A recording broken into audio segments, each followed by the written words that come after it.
solve natin to. Convert 3,250 kilopascal to PSF. Okay?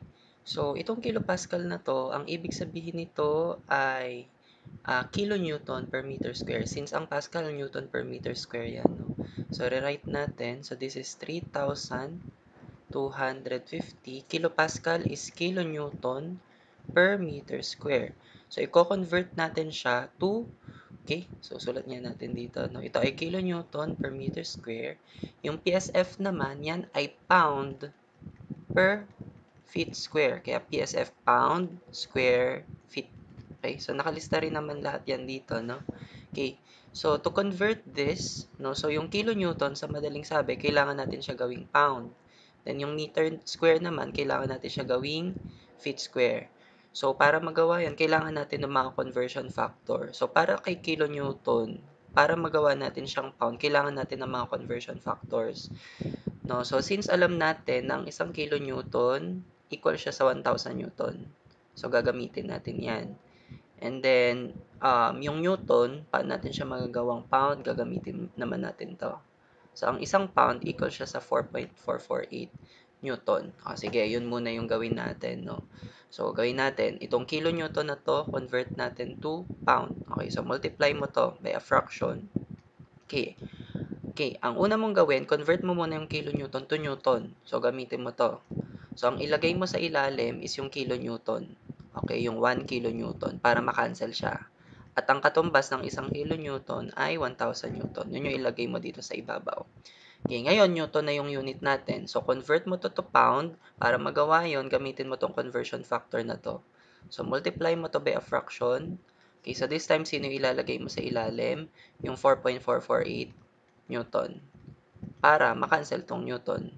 At ang katumbas neto ay 1 pound. So, lagay mo sa ibabaw yung 1 pound. So, in this case, nagawa mo ng pound yung kilonewton.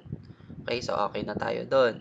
Next naman, kailangan natin gawing feet square yung meter square.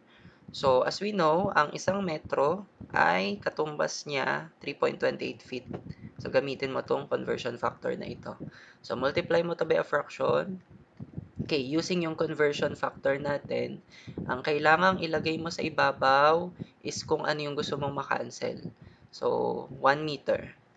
Okay, para makancel yung meter square. Pero actually, kailangan i-square mo pa yan, no? Itong 1 meter na to. Anyway, so ang katumbas sa isang meter ay 3.28 feet.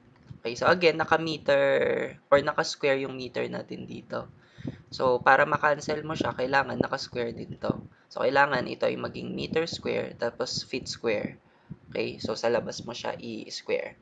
Okay, so mula dito, pwede mo na itong pindutin. Okay, so pindutin natin sa calculator. 3,250 times, sige, 1,000 times 1 over 4.448 and then 1 meter over 3.28. Huwag mong kalimutan na naka-square yan, ha? Yung buo na yan. Okay, press equal. Okay, so ang sagot ay 67,915.81161.